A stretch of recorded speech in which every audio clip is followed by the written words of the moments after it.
Nuclear physics में सबसे पहले किसके बारे में पढ़ लें? एटम के बारे में। एटम के बारे में ना, एटम की डिस्कवरी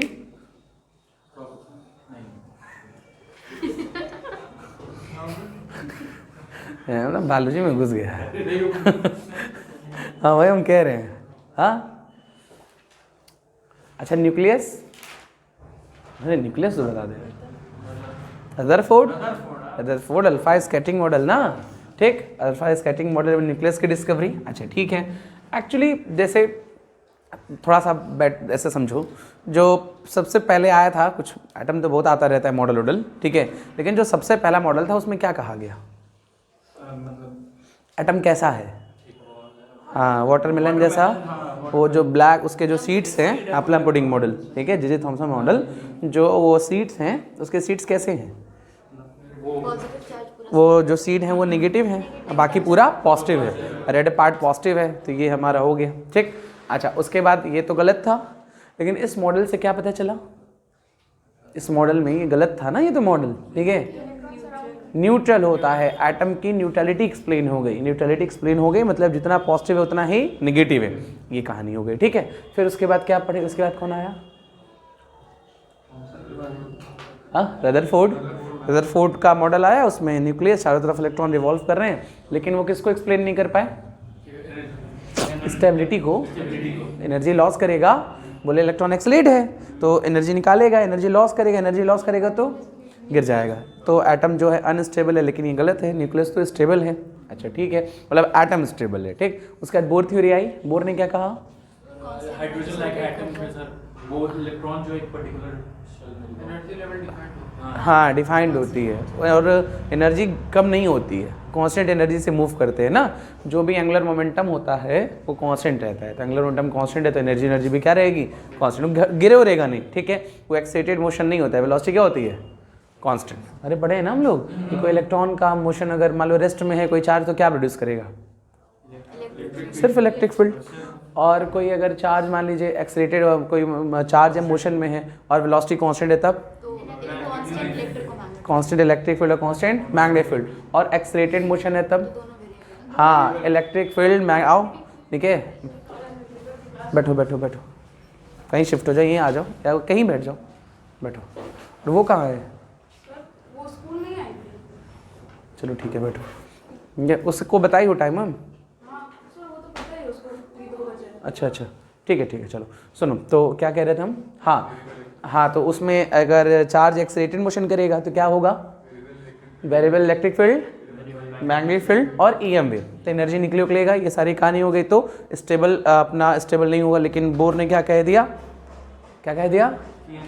कि वेलोसिटी एंगुलर मोमेंटम कांस्टेंट है तो वेलोसिटी भी कांस्टेंट है। अगर वेलोसिटी कांस्टेंट है, ठीक है, तो इलेक्ट्रिक फील्ड निकलेगा, मैग्नेटिक फील्ड निकलेगा, ईएम वेव नहीं निकलेगा, और ईएम वेव नहीं निकलेगा तो कोई एनर्जी का लॉस, तो उसी एटम उसी शेल में कॉन्टिन्यूसली क्या करेगा? घूमेगा, ठीक है। हमको यहाँ एटम के बारे में डिस्कस नहीं करना है, हमको किसके बारे में डिस्कस करना है? न्यूक्लियस, ठीक।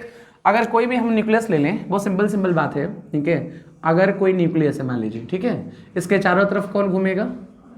इलेक्ट्रॉन घूमेगा, है ना। अगर हमारे चारों तरफ वैसे बीच में न्यूक्लियस है तो इसके चारों तरफ कौन घूमेगा? इलेक्ट्रॉन। अच्छा एक चीज़ और, जो मॉडर्न थ्योरी है एटम की वो क्या कहती है? ये जो बोर थ्योरी है ये किसके लिए ट्रू है?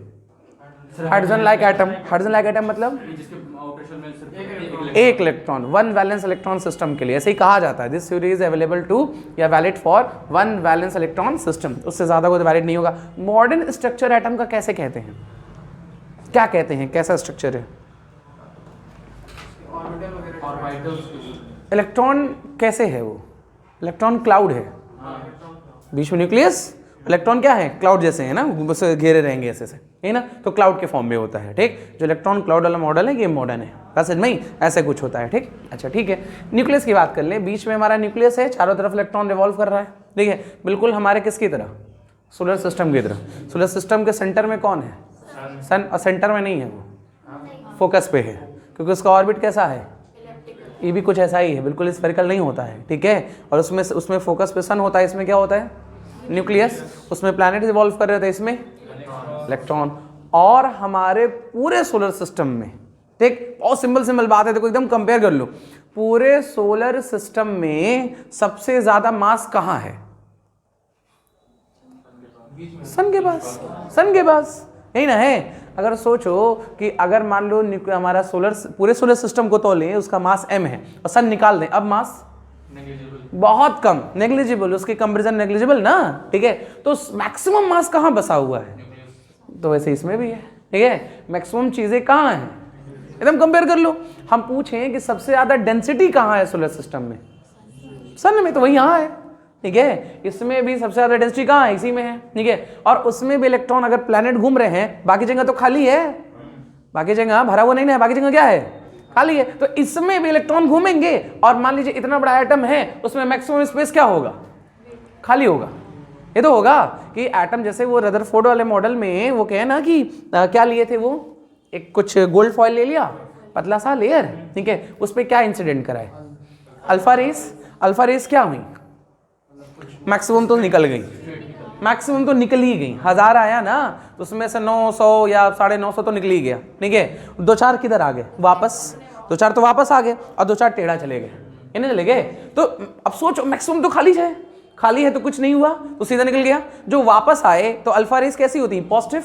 तो पॉजिटिव को रिपेल कौन किया, पॉजिटिव, मतलब सेंटर में कुछ बहुत बड़ा पॉजिटिव है तो इसकी वजह से वापस आ जा रहा है, नहीं ना। और डिफ्लेक्ट हो रहा है तो बगल से गुजर रहा हो तो थोड़ा मुड़ जा रहा होगा, नहीं ना। लेकिन इससे पता ये चला कि जो हमारे एटम में है, एटम में मैक्सिमम स्पेस क्या है, खाली है। वैसे इसमें भी है ना, जो भी मास है, एकदम याद रखो, यही सब हम लोग को करना है, ठीक है, कि एटम में मैक्सिमम स्पेस खाली है। जो भी मासेस हैं वो कहाँ पे हैं, सेंटर, मतलब न्यूक्लियस में सबसे ज्यादा डेंसिटी भी कहाँ है, न्यूक्लियस में। बस मैं समझ गए, मतलब कि ऐसे कहा जाता है कि एटम में 99.99 वैल्यू खाली है, ठीक। एटम में 99% के आस, उससे भी ज्यादा, ठीक है, जो स्पेस है वो क्या है, खाली है। मतलब हम हैं, ठीक, हम लोग किससे बने हैं, एटम से। हम जो दिख रहे हैं उसमें से हम कितने हैं, हमारे अंदर खाली है ना, हम लोग के अंदर, हम लोग एटम से बने भाई, तो एटम से बने हैं। एटम में कितना वैकेंट स्पेस है, 99%, उससे भी ज्यादा है ना, 0.01 के आसपास ही है सिर्फ, ठीक। तो 99% से ज्यादा खाली, मतलब हम हैं, ठीक, हम खड़े हैं ऐसे पढ़ा रहे हैं, ठीक है, और हम हैं और नहीं भी हैं, यही ना, हम सिर्फ 1% है, ठीक है। बाकी हमारे अंदर क्या है, खाली है। समझ में आया? तो हम लोग का वेट बहुत ज्यादा नहीं है वेट ज्यादा है, वेट तो है ही, वो वॉल्यूम हम ज्यादा ऑक्यूपाई कर लिए हैं वैकेंट स्पेस होने से, ये ना हुआ, मतलब कुछ है भी और नहीं भी है। बस इसमें ही सबसे ज्यादा मास कहाँ पे, न्यूक्लियस में, सबसे ज्यादा डेंसिटी भी, बाकी सारी चीज खाली, ये ना होगा। अच्छा, मास या रेडियस ऑफ जो न्यूक्लियस है, रेडियस ऑफ एटम, एटम कितना, किसके आसपास, ऑर्डर, ऑर्डर, बस ऑर्डर, 10⁻⁻10 के आसपास, ये ना होता है। या तो इसको लिख सकते हैं 1 एंगस्ट्रॉम के आसपास, ये ना। और रेडियस ऑफ न्यूक्लियस 10⁻⁻15 मीटर, इसको क्या कहते हैं, अरे पी से होता है, हाँ? एफ से होता है, F से होता है, फरमी। बट फेक्टोमीटर, ये था ही नहीं उन लोग को याद, कुछ था फेक्टो, ठीक है, अब वो याद करना, ठीक है, 1 फेक्टोमीटर के आसपास, ठीक है, ठीक, ये फैक्टर याद रखो बस, 10⁻⁻10, 10⁻⁻15। अच्छा, ठीक है। अब हम आ जाए न्यूक्लियस की बात करें ना, न्यूक्लियस के अंदर कौन है, प्रोटॉन है, और कौन है, न्यूट्रॉन है, प्रोटॉन और ये चीज है ना। अच्छा, ठीक है, ये सारी कहानी हम समझ गए। बाकी जानते हैं कि इलेक्ट्रॉन को ये न्यूक्लियस क्या कर रहा होता है, अट्रैक्ट होता है, फिर इसमें सेंट्रीपिटल फोर्स लगेगा, ये सब आपस में क्या करेंगे, बैलेंस करेंगे, ठीक है।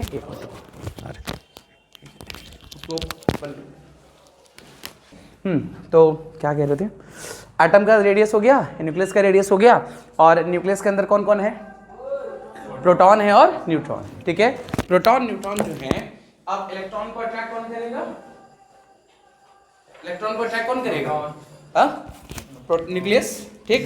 अब क्वेश्चन ये पूछा, ठीक है, अब यहां से सुनना, ठीक है क्वेश्चन ये पूछा कि प्रोटॉन जो है, न्यूक्लियस के अंदर प्रोटॉन है, ठीक है, और प्रोटॉन में कौन सा फोर्स, रिपल्शन, अरे पॉजिटिव चार्ज है ना, पॉजिटिव चार्ज है तो कौन सा फोर्स लगेगा, इलेक्ट्रोस्टैटिक फोर्स लगेगा। वो इलेक्ट्रोस्टैटिक फोर्स क्या होगा, रिपल्सिव होगा। तो प्रोटॉन को किधर आ जाना चाहिए, बाहर आ जाना चाहिए। न्यूक्लियस की साइज बहुत छोटी होती है, ये होता है, नहीं ना, इतना छोटा कि इस छोटे को हम देख तक नहीं सकते हैं, इतना छोटा है ना, तो सोचो कितना कम होगा। तो न्यूक्लियस के अंदर जो प्रोटॉन है उस प्रोटॉन को जंप करके किधर आना चाहिए, बाहर। तो न्यूक्लियस कैसा होना चाहिए, अनस्टेबल। न्यूक्लियस कैसा होना चाहिए, अनस्टेबल। लेकिन ऐसा है नहीं, न्यूक्लियस है कैसा, स्टेबल। समझ गए, आज यही पूरा डिस्कस करना, समझना, ठीक। ये कहानी बस समझ लो पहले, ठीक है, कि हमारे एटम के अंदर न्यूक्लियस है, न्यूक्लियस के अंदर प्रोटॉन है। जैसे फोर्सेज आप लोग पढ़े होगे ना, कई टाइप्स का, छोड़ दो, ठीक है।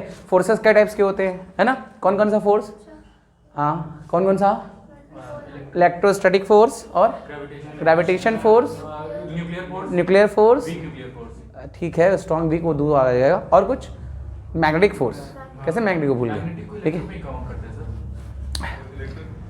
इलेक्ट्रोस्टैटिक अलग है और मैग्नेटिक अलग है, ठीक है, चार अलग ना, ठीक। न्यूक्लियर फोर्स में दो होता है, स्ट्रॉन्ग और वीक, ठीक। हम लोग स्ट्रॉन्ग वाला डिस्कस कर रहे हैं ना, वीक न्यूक्लियर फोर्स की बात नहीं कर रहे हैं, ठीक है। फिर से बोल देने, क्या होता है हमारा, इलेक्ट्रोस्टैटिक, मैग्नेटिक, न्यूक्लियर और ग्रेविटेशन ना। ग्रेविटेशन सबसे वीक होता है, ये सारी कहानी। अच्छा, तो प्रोटॉन में जो न्यूक्लियस है, न्यूक्लियस के अंदर प्रोटॉन है और प्रोटॉन को क्या करेगा, रिपेल करेगा। और कौन से फोर्स से, इलेक्ट्रोस्टैटिक फोर्स। कौन से फोर्स से, इलेक्ट्रोस्टैटिक फोर्स से। और वो इलेक्ट्रोस्टैटिक फोर्स से जब रिपेल करेगा तो प्रोटॉन को किधर आ जाना चाहिए, बाहर। लेकिन ऐसा मतलब न्यूक्लियस होना चाहिए क्या, अनस्टेबल। बट न्यूक्लियस है कैसा, स्टेबल। कैसे, तो कहां से आएगा न्यूक्लियर फोर्स, कहां से, अच्छा, manufacturing defect.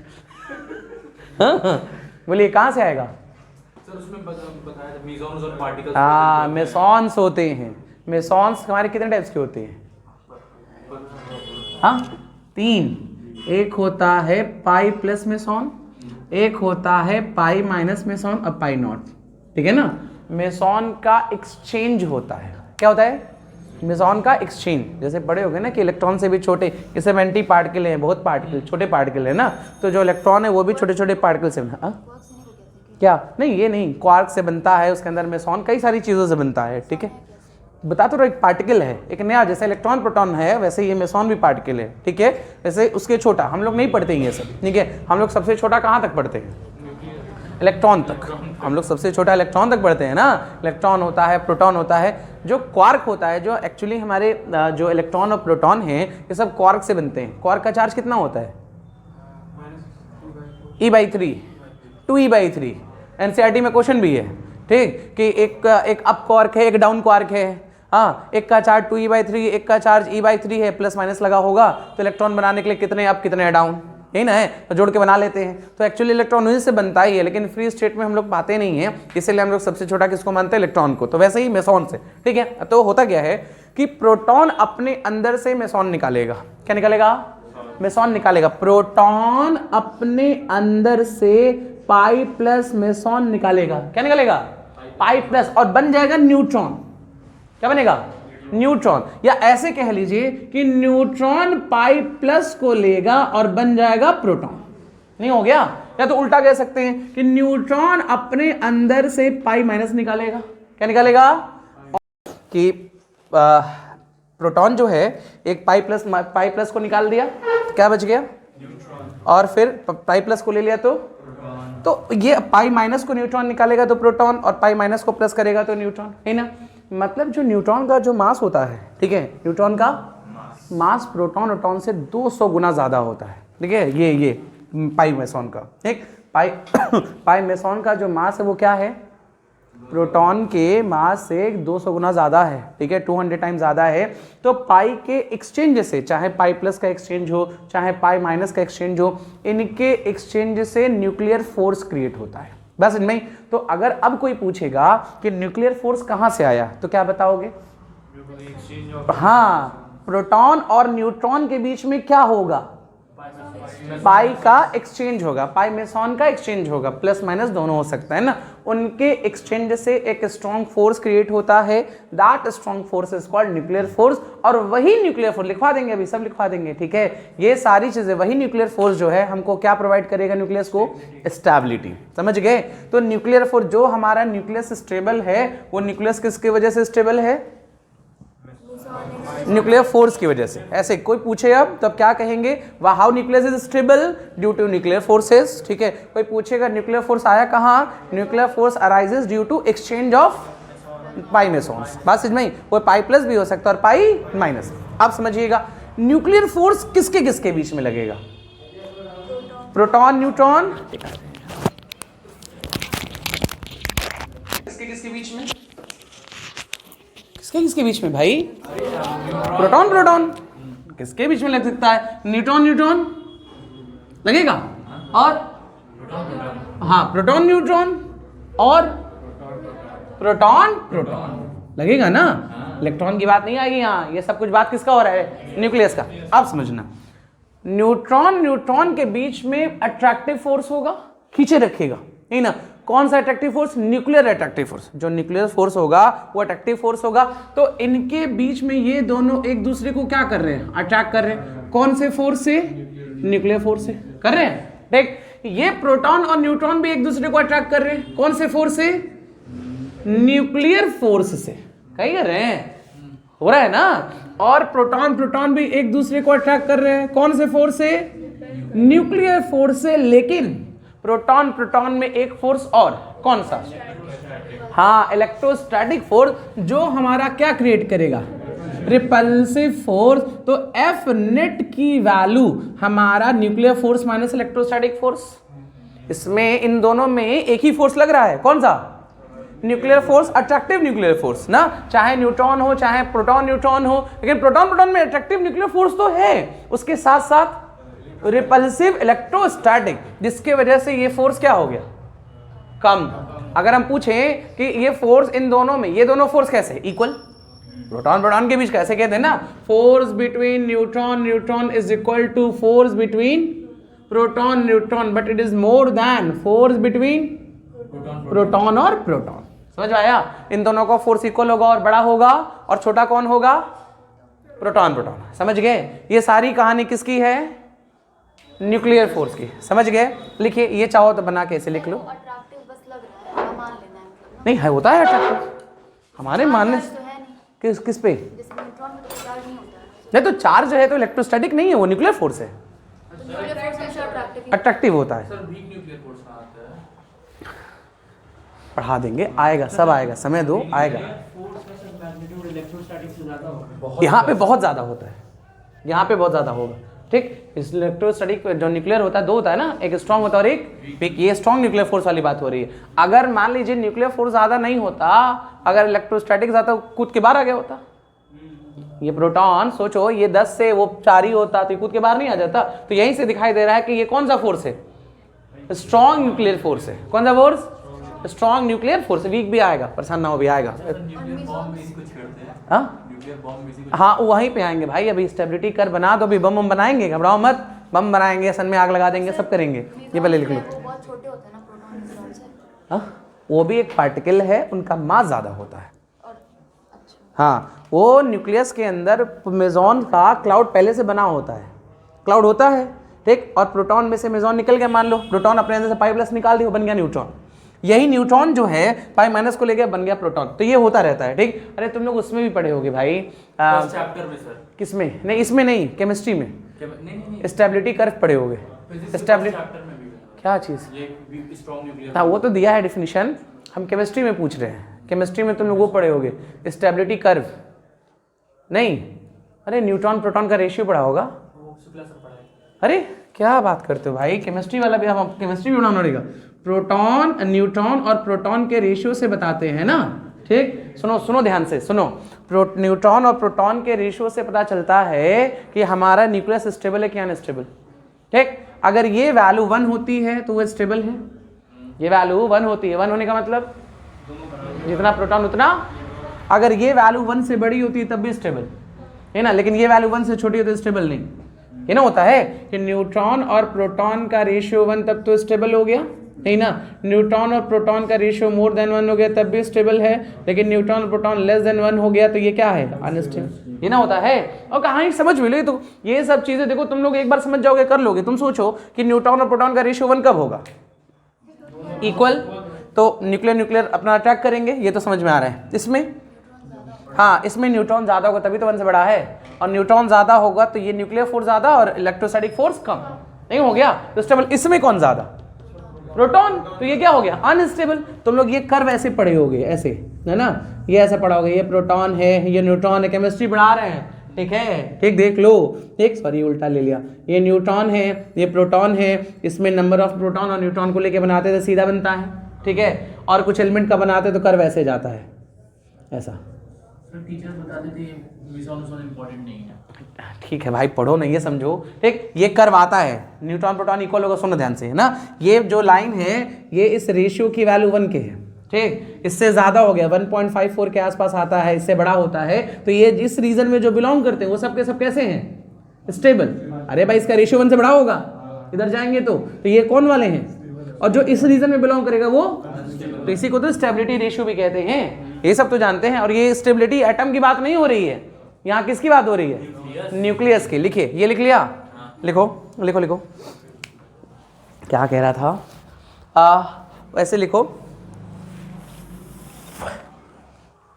Nuclear force heading डाल लो पहले, न्यूक्लियर फोर्स,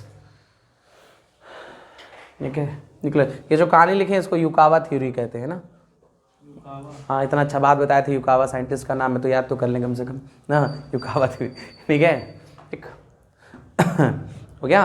न्यूक्लियर फोर्स में लिखिए, the force between nucleons, force between nucleons, force between nucleons is called nuclear force, force between nucleons is called nuclear force, ठीक है, force between nucleons is called nuclear force, ठीक है, हो गया। फिर लिखिए, nuclear force arises, nuclear force arises due to exchange of pi mesons, due to exchange of pi mesons, nuclear force arises due to exchange of pi mesons, ठीक है,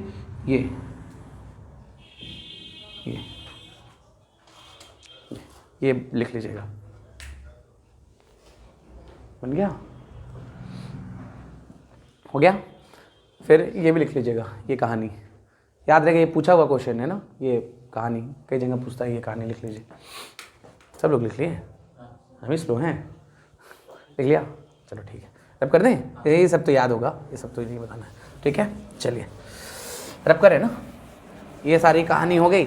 अच्छा, atom का अब एटम की बात नहीं, न्यूक्लियस की बात करें ना, ठीक है, न्यूक्लियस में हम बात कर लें तो ऐसे लिखते हैं क्या, न्यूक्लियस कोई भी एटम को या ऐसे रिप्रेजेंट कर देगा, एक्स ए जेड कर दे ना, ये क्या है? एटॉमिक मास, ये जो है एटॉमिक मास, ठीक है, जेड क्या है? एटॉमिक नंबर, है ना, atomic number is equal to number of proton, कहना ज़्यादा सही है, होता तो इलेक्ट्रॉन भी है लेकिन ज़्यादा सही इलेक्ट्रॉन का नहीं कहते, प्रोटॉन कहते हैं, क्यों?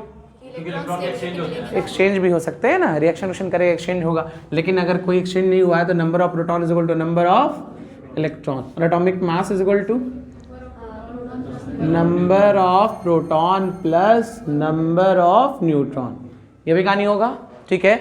अच्छा, जैसे कह दें ये 10 25, तो number of electron 10, number of proton, number of neutron 15, ये आ गया, ठीक, ये सारी कहानी जानते हैं। अच्छा, जो ए की वैल्यू है ये कभी फ्रैक्शन में होगी क्या? जो एटॉमिक मास है ये होल नंबर है या फ्रैक्शन? यहाँ से देख के बताओ, यहाँ से देख के बताओ, फ्रैक्शन में होगा कि नहीं? कभी नहीं होगा ना, number of proton is a whole number, हमारे पास 2.5 प्रोटॉन है, ये कैसे होगा? हमारे पास 2 होगा या तो 3 होगा, 2.5 तो होगा नहीं ना, ठीक है। हमारे पास जो है 3.5 सूर्यांश है सोच रहा आप कैसे इसको हम सही करें। हाँ, नंबर ऑफ न्यूट्रॉन भी क्या होगा? होल नंबर, 2 होल का सम क्या होगा? होल ही आएगा। कभी फ्रैक्शन डेसिमल पॉसिबल नहीं है, ये कभी भी फ्रैक्शन में नहीं होता है, ठीक, लेकिन फ्रैक्शन में आ जाता है। क्यों आ जाता है? एवरेज लेते हैं ना, किसका एवरेज? जो मतलब तो आइसोटोप्स का, यही ना, कि हमारे आइसोटोप्स के जो मासेस बदल जाते हैं तो उनका परसेंटेज, ये नहीं कि ऐसे मत सोचना कि 4 आइसोटोप हैं सबके मासेस को जोड़ दिया और 4 से डिवाइड कर दें, नहीं नहीं, परसेंटेज, ठीक है।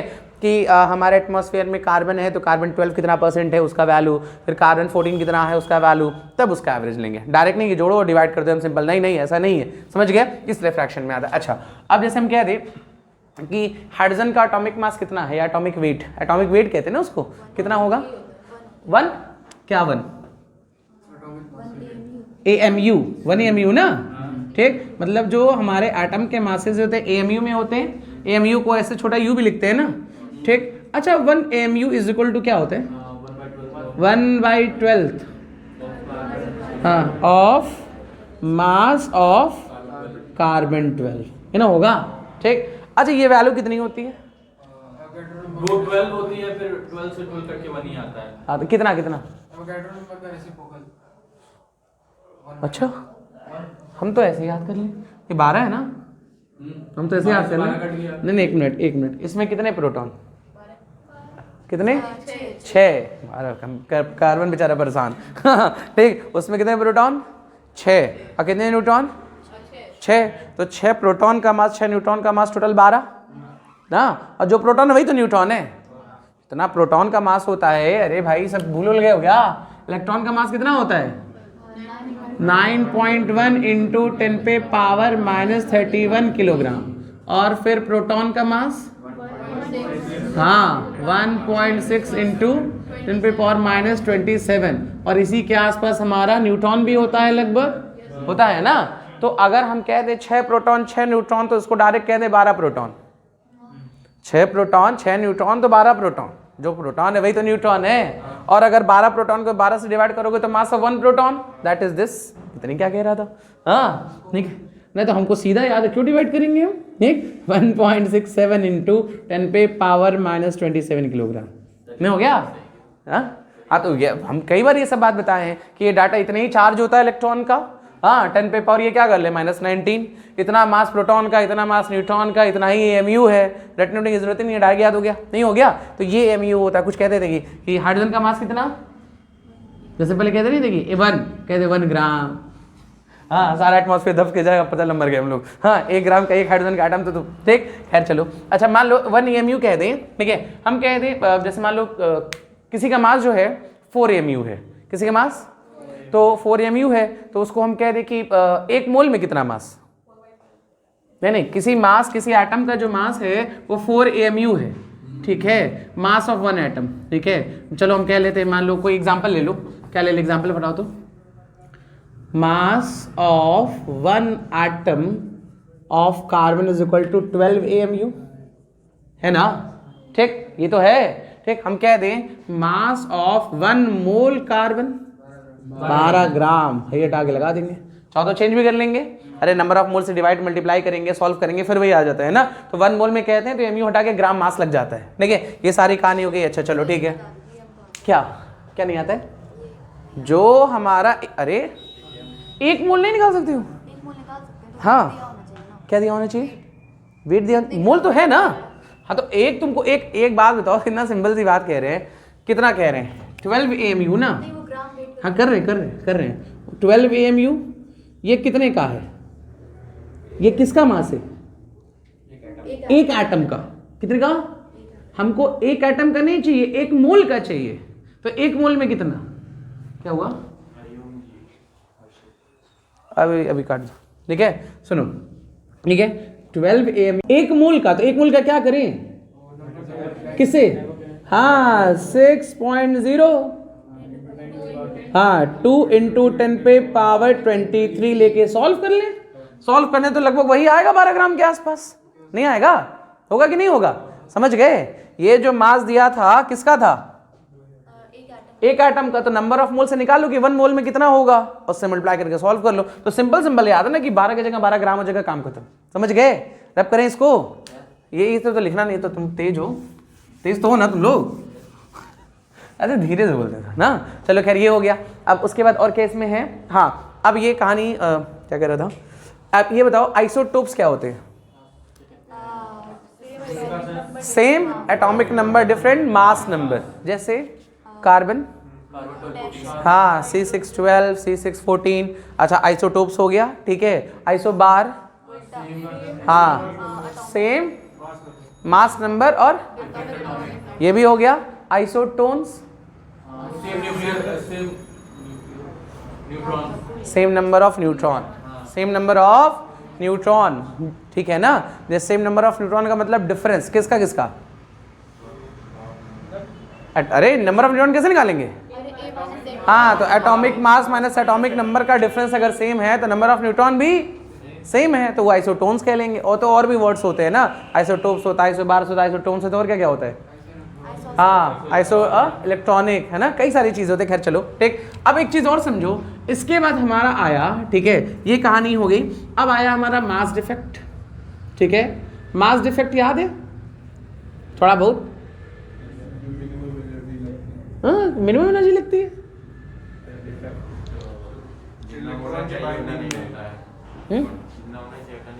हाँ एटम का जो हम मास मेजर करें, थ्योरेटिकल मास, कुछ मास आया एटम के अंदर, क्या क्या प्रेजेंट, न्यूक्लियस के अंदर बात करते हैं, न्यूक्लियस की बात, एटम की नहीं, सॉरी न्यूक्लियस की बात ना। अगर हम न्यूक्लियस में बात करें तो न्यूक्लियस में क्या क्या है, तो प्रोटॉन और न्यूट्रॉन के मासेस को जोड़ो, ठीक, तो उनका सम किसके इक्वल होना चाहिए, वो अगर प्रोटॉन और न्यूट्रॉन के मास को जोड़ दें तो जो मास आएगा वो मास जो होगा किसका मास होगा, न्यूक्लियस का। अरे हम जान गए ना कि इसमें 6 प्रोटॉन है 6 न्यूट्रॉन है, मास से जोड़ दें, हम कर लेंगे उसको तौलें, ठीक है। तो जो जोड़े हैं वही वैल्यू आनी चाहिए, लेकिन ऐसा नहीं होता है।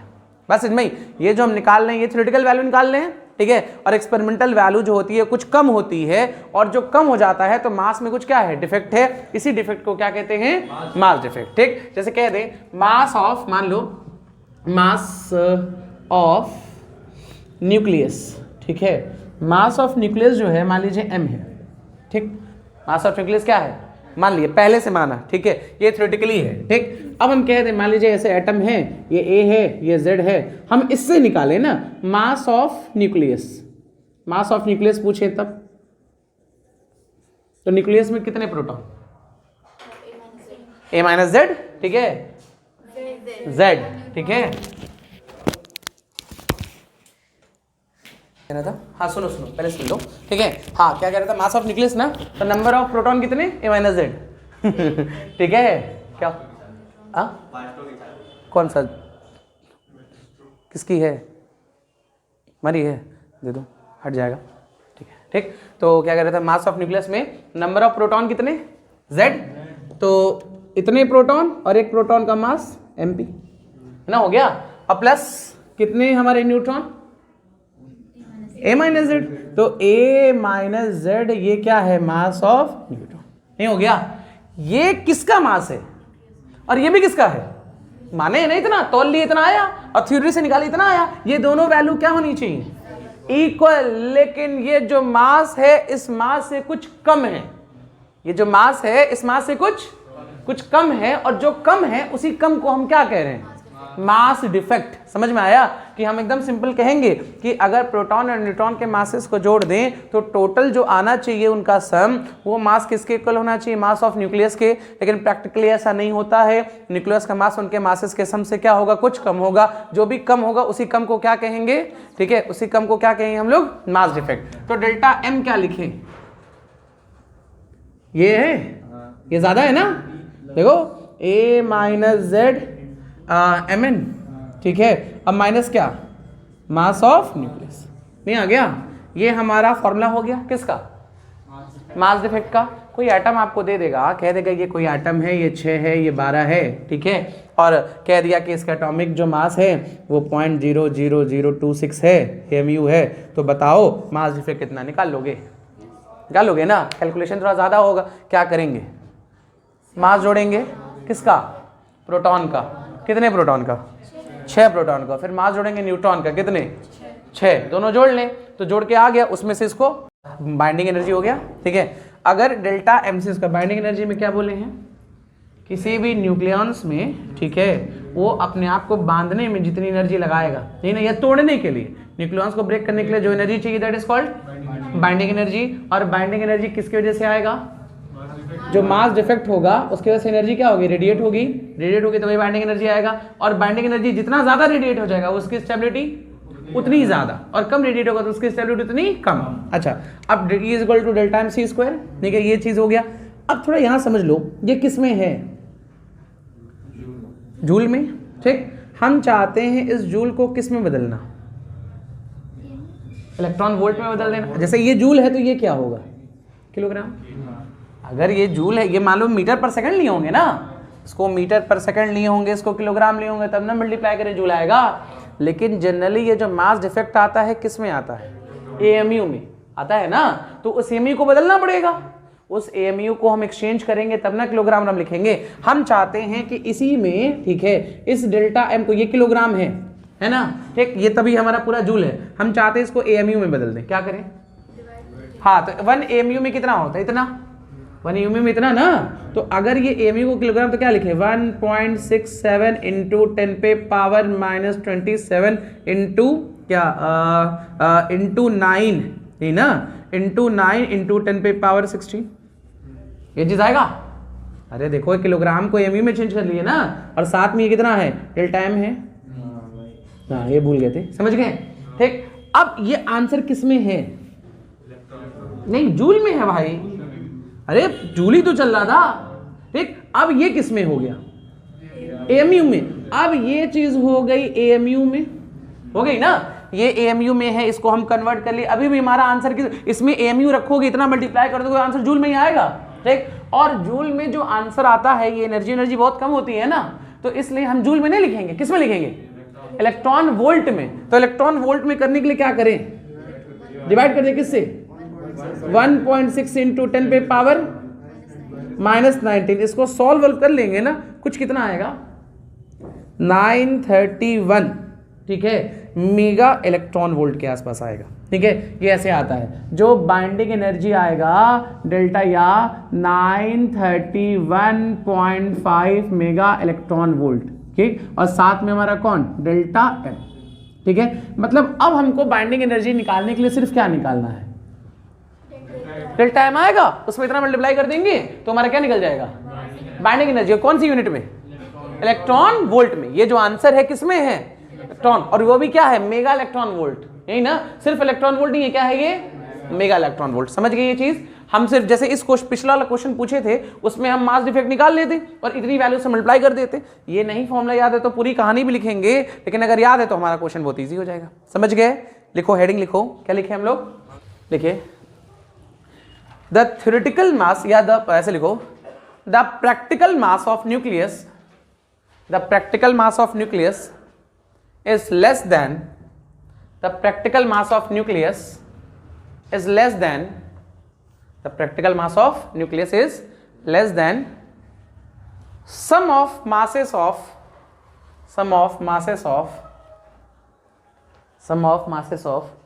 proton and neutron,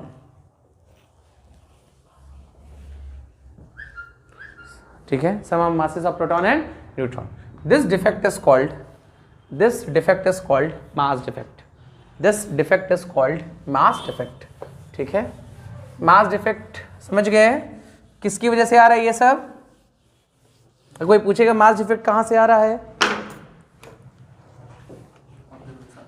अरे ठीक है, तो पता चला ना, लेकिन जा कहाँ रहा है? एनर्जी बन जा रही है ना, ठीक। उसी में लिख लो, या पहले यहाँ तक लिख लो, पहले यहाँ तक लिख लो।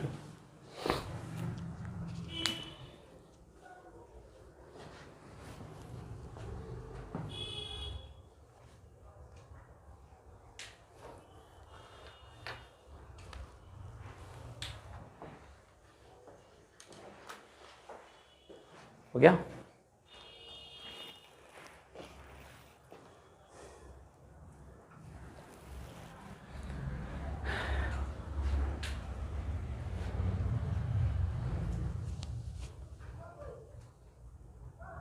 ठीक है,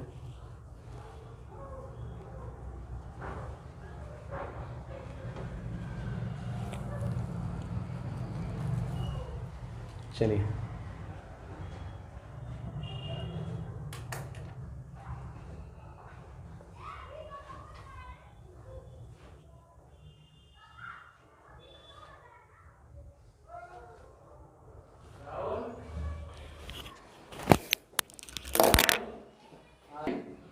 बाइंडिंग एनर्जी में क्या लिख लें? required to break हाँ, the energy required to break the nucleons, ठीक है, बाइंड द न्यूक्लियंस बोले थे ना। दोनों कह सकते हैं, जितना तोड़ने में लगे उतना ही तो जुड़ने में लगेगा। The energy required to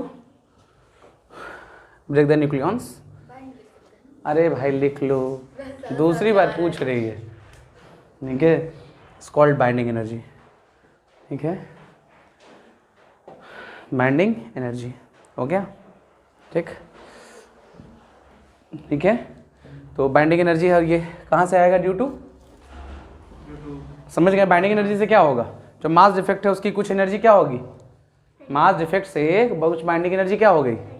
release हो गई, रेडिएट हो गई, उससे हमारे न्यूक्लियस की स्टेबिलिटी बढ़ गई। लिखिए, due to mass defect, due to mass defect some mass is converted into energy, some mass converted into energy, some mass converted into energy, and energy released, and energy released, nucleus becomes, या ऐसे लिखो, stability increases, बस energy released, stability increases, energy release, converted to energy, energy, हाँ, energy released, stability increases, ठीक हो गया। और ये लिख लीजिएगा अपना, ठीक है, फॉर्मूला ये लिख लीजिएगा ना, ठीक है, 931.5 मेगा इलेक्ट्रॉन वोल्ट, ठीक है, जिसमें ये पूरा अपना जो है, सॉरी इलेक्ट्रॉन वोल्ट में, हाँ, मेगा इलेक्ट्रॉन वोल्ट में, ठीक है, हो गया, समझे? फिर समझो। अच्छा एक बात बताओ, जिसकी बाइंडिंग एनर्जी ज़्यादा, मतलब ज़्यादा एनर्जी रिलीज हो रहा है, दो एटम हैं, जैसे हम ऐसे कह रहे हैं, ठीक है, बहुत बेसिक बात कह रहे हैं कि अगर किसी की बाइंडिंग एनर्जी ज़्यादा तो ज़्यादा एनर्जी रिलीज हो रहा है, जैसे जैसे एनर्जी रिलीज होगा उसकी एनर्जी कम होगी, स्टेबिलिटी बढ़ेगी। हमारे पास दो न्यूक्लियस है, सुनो ये बात ना, ठीक है, एक की बाइंडिंग एनर्जी 50 है, एक की 30 है, 50 और 30 या 100 और 200, ठीक, कौन ज़्यादा स्टेबल? नहीं, 100-200 वाले में 200 ना ना ना ना ना ना, ऐसे नहीं बताएंगे। हमेशा कभी भी दो चीज़ों को कंपेयर करेंगे तो सिर्फ बाइंडिंग एनर्जी नहीं बताएंगे, बाइंडिंग एनर्जी पर न्यूक्लियॉन, बस इनमें ही। स्टेबिलिटी को कभी भी चेक करते हैं तो सिर्फ बाइंडिंग एनर्जी से नहीं चेक करते हैं, किससे चेक करते हैं? बाइंडिंग एनर्जी पर न्यूक्लियॉन। जिसका बाइंडिंग एनर्जी ज़्यादा वो ज़्यादा स्टेबल नहीं, जिसका बाइंडिंग पर न्यूक्लियॉन ज़्यादा वो ज़्यादा स्टेबल, बस इनमें ही। सिर्फ बाइंडिंग एनर्जी को देखने से हम नहीं बता सकते ना। लिखिए, ठीक है, लिखिए, पॉइंट में लिखिए, द बाइंडिंग एनर्जी पर न्यूक्लियॉन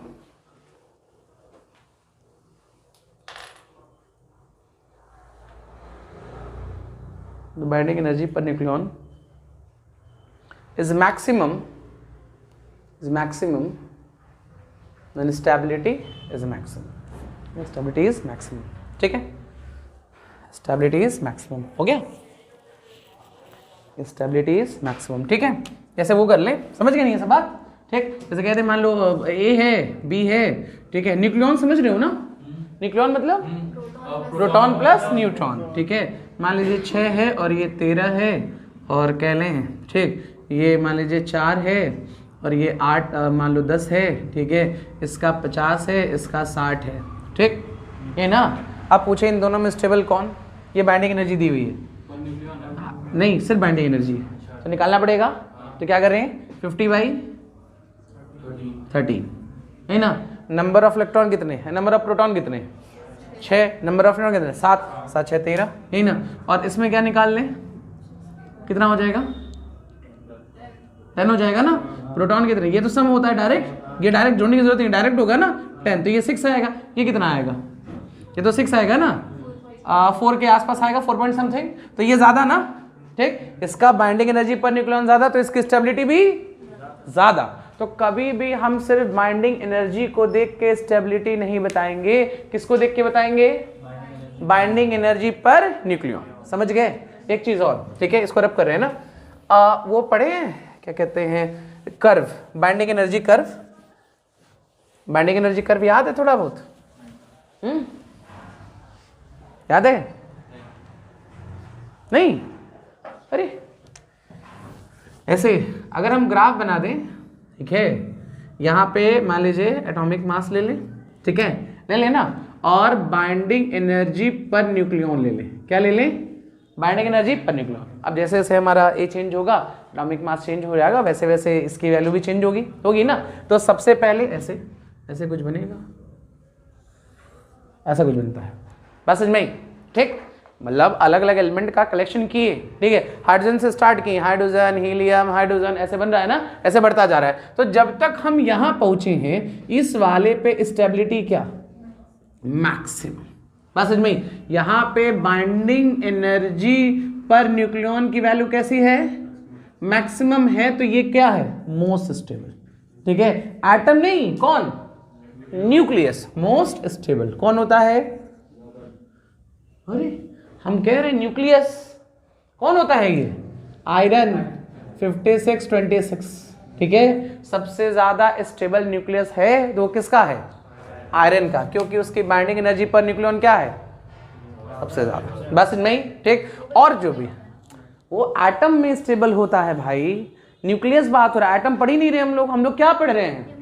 न्यूक्लियस। हम मिला दो तुम लोग ना, ठीक। अगर हम इसमें लाइन ड्रॉ कर लें ऐसे कुछ इसके आसपास, ठीक है, जो भी एलिमेंट इसके बीच में बिलोंग करते हैं, ठीक, जो एलिमेंट, ये कर्व बन गया, ठीक है, इसके बीच में बिलोंग करते हैं वो स्टेबल होते हैं, ठीक।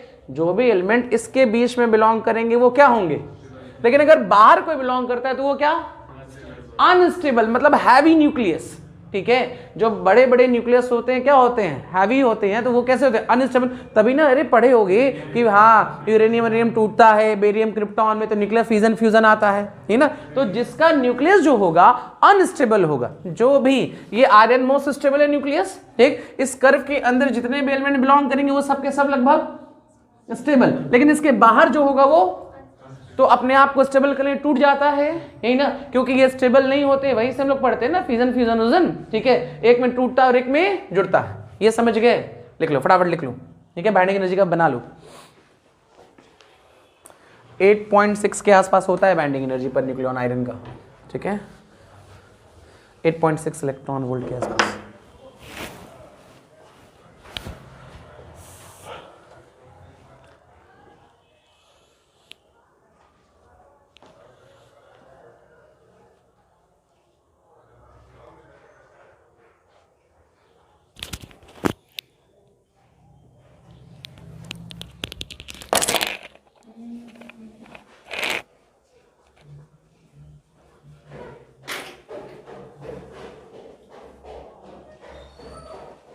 ये है, हाँ, कि ये बताओ रेडियस का फॉर्मूला याद है? न्यूक्लियस के रेडियस का कोई फॉर्मूला? ऑर्डर तो पता है ना, फॉर्मूला याद है? वो हम भूल गए थे। R = R0 A पे पावर 1/3, पता है ना, जहां पे R0 की वैल्यू कितनी होती है? -15, ये होता है, ठीक है, ठीक। ये हमारा रेडियस का फॉर्मूला है। किसका रेडियस? न्यूक्लियस का। और जैसे जैसे एटॉमिक मास चेंज होगा रेडियस की वैल्यू भी क्या हो जाएगी? चेंज। अच्छा, रेडियस हम लोग जान गए। और क्या निकाल लें इसका? Density. Density = mass upon volume. तो मास की जगह एटॉमिक मास ना, और वॉल्यूम की जगह न्यूक्लियस का शेप स्फेरिकल, स्फीयर का कितना? 4/3 पाई r³ तो 1.1 × 10⁻⁻15 का क्या? क्यूब आएगा ना। और साथ में ये भी तो आएगा,